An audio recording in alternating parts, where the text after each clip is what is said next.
व्यक्ति का अभिमान जो है वह उसके विनाश का मुख्य कारण होता है। महाभारत के अंदर तो इसे नरक का द्वार कहा गया है कि अहंकार जो है वह नरक का द्वार है। और महर्षि दयानंद जी ने तो यहाँ तक कह दिया है, ये लिख दिया है कि जिसने घमंड किया है, गर्व किया है, उसका तो विनाश होना तय ही है, उसका पतन हो ही जाता है। जब किसी व्यक्ति के ऊपर बुढ़ापा आता है तो उसका जो सुंदर जवानी वाला रूप होता है वो ख़त्म हो जाता है, उसको वो हर लेता है।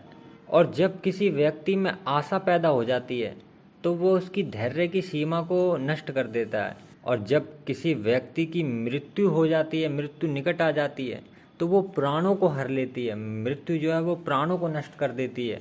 और जो व्यक्ति हमेशा दूसरों के दोष देखता रहता है तो ऐसे व्यक्ति का जो धर्म का आचरण होता है वो ख़त्म हो जाता है। और जो व्यक्ति बिना बात के गुस्सा करता हो, हर समय गुस्से में रहता हो, अपनी बातें चलाता हो और अपनी ही कहने को सत्य मानता हो, ऐसे व्यक्ति की लक्ष्मी जो है और शोभा जो है वो ख़त्म हो जाती है।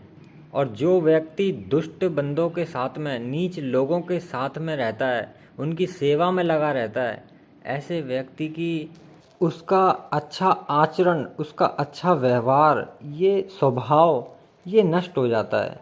और जो व्यक्ति काम में फंसा हुआ है, विषयों की अभिलाषा में फंसा हुआ है, तो ऐसा व्यक्ति का जो है वेग लज्जा, यानी कि उसके अंदर से लज्जा शर्म नष्ट हो जाती है। और जिस व्यक्ति के अंदर अभिमान होता है, घमंड होता है, उसके अंदर तो ये जितनी भी चीज़ें हैं ये सारी नष्ट हो जाती हैं। यानी एक अकेला अभिमान ही इन सब चीज़ों को नष्ट कर देता है। व्यक्ति के धैर्य को नष्ट कर देता है, उसके प्राणों को नष्ट कर देता है, उसके धर्म आचरण को नष्ट कर देता है, शोभा को नष्ट कर देता है, उसके व्यवहार को नष्ट कर देता है, उसकी शर्म को नष्ट कर देता है। यानी देखा जाए तो इन सब चीज़ों को नष्ट कर देता है एक अकेला अहंकार ही।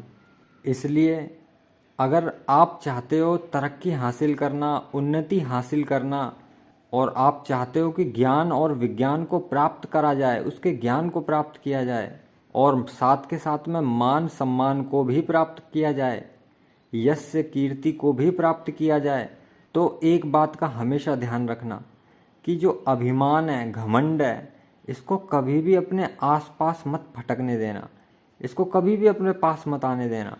और एक बात याद रखना कि जब किसी व्यक्ति का अभिमान नष्ट हो जाता है, अभिमान कम होने लगता है, तो ऐसे व्यक्ति की कीर्ति बढ़ने लगती है। ऐसा व्यक्ति जो है दूसरे लोगों में प्रसिद्ध होने लगता है, उसकी ख्याति बढ़ने लगती है। इसलिए अपने आप को ही सब कुछ मत समझो, और संसार के महान पुरुष जो हैं उनके जीवन को देखो, उनके जीवन को पढ़ो, उनके जीवन का अवलोकन करो और निरअहंकारी बनो। मतलब अहंकार को बिल्कुल त्याग दो और एकदम विनीत और सुशील बनो। मगर आजकल के लोग ऐसे हैं कि अपने आप को ही बुद्धिमान समझते हैं, सोचते हैं कि मुझसे ज़्यादा बुद्धिमान तो और कोई इस दुनिया में है ही नहीं, मैं ही सबसे ज़्यादा बुद्धिमान हूँ, मुझसे ज़्यादा बुद्धिमान और कोई है ही नहीं, और मेरा कहना ही सत्य है और मेरा कहना ही अच्छा है। ना जाने लोग क्यों नहीं समझ रहे हैं इस बात को, लेकिन मैं एकदम ठीक बात कह रहा हूँ। तो ऐसे व्यक्ति, हर कोई व्यक्ति अपने आप को बुद्धिमान ही समझता है। तो यही हो रहा है कि हर एक व्यक्ति जो यह समझता है कि वह अकेला ही बुद्धिमान है और अकेला ही व्याख्यान देने में और बुद्धि में उससे बढ़ चढ़कर और कोई है ही नहीं दूसरा, तो ऐसे व्यक्ति का जब असली चेहरा सामने आता है तो देखने में आता है कि वो तो एक पूरी तरीके से खोखला होता है, बिल्कुल खाली है वो, उसमें कुछ भी बुद्धि नहीं है, उसमें बुद्धिमत्ता ही नहीं होती। लेकिन आप अभिमानी मत बनो, लेकिन अपने देश और जाति के लिए, संस्कृति और सभ्यता के लिए, इस चीज़ के लिए तो आपके अंदर अभिमान जो है वो कूट कूट कर भरा होना चाहिए।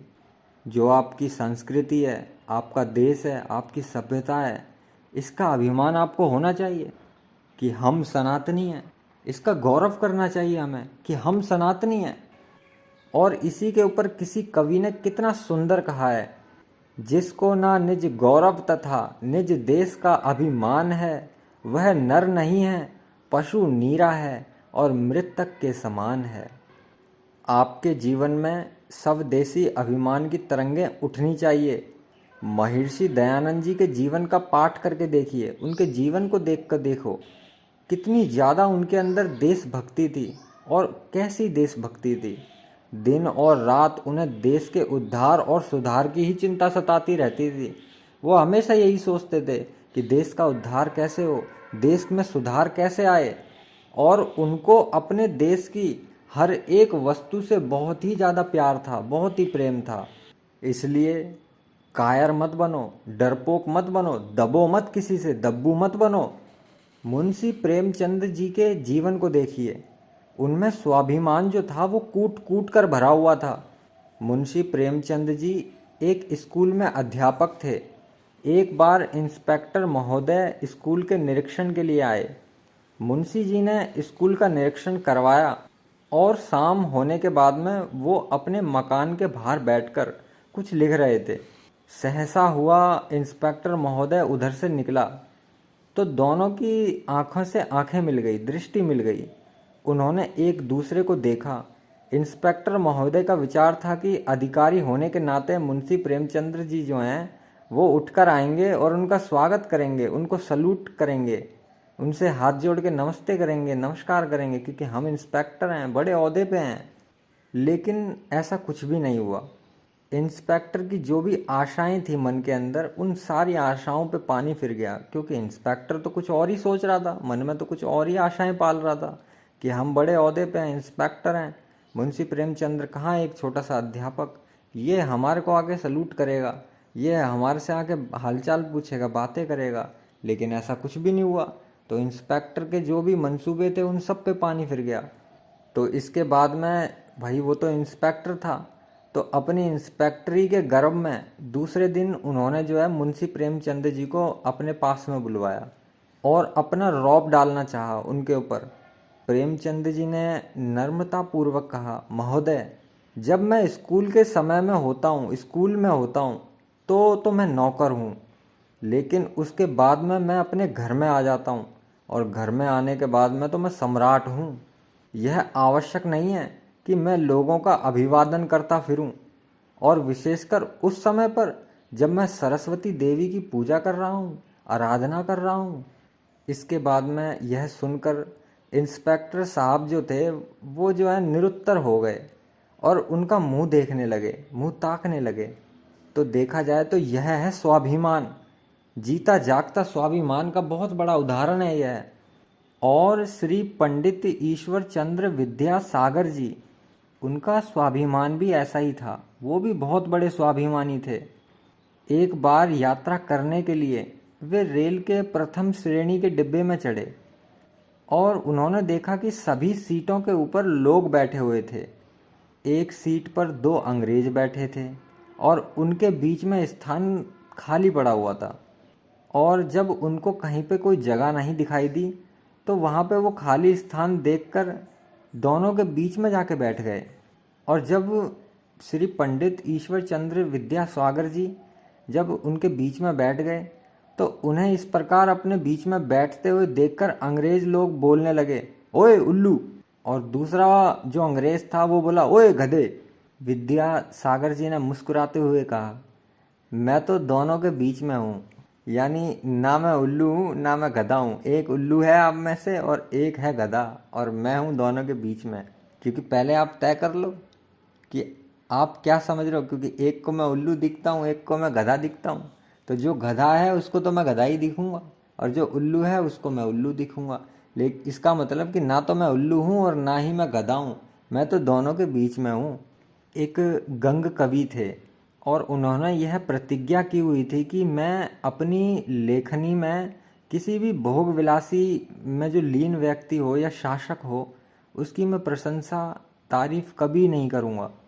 एक बार उन्हीं को महाराज अकबर के संबंध में एक कविता लिखने को कहा गया और उसका आदेश मिला, तो उन्होंने उसका पालन नहीं किया।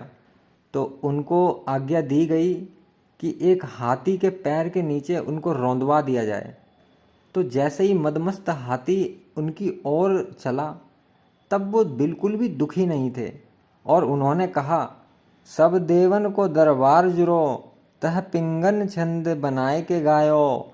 जब काहू ते अर्थ कहो न गयो, तब नारद एक प्रसंग चलायो। मृत्यु लोक में नर एक गुणी, कवि गंग को नाम सभा में सुनायो। सुन चाह भई परमेश्वर को, और गंग को लैन गणेश पठायो। तो देखो कैसा स्वाभिमान था। किसी ने कितना सुंदर कहा है, स्वाभिमान एक सात्विक सुगंधित कमल पुष्प है, जिसके चारों ओर सद्गुणों के भ्रमर सदैव गुंजित रहते हैं। इसलिए स्वाभिमान के महत्व को समझो और घमंड को, अपने अहंकार को, इसको छोड़कर आप स्वाभिमानी बनो। ओम नमः शिवाय।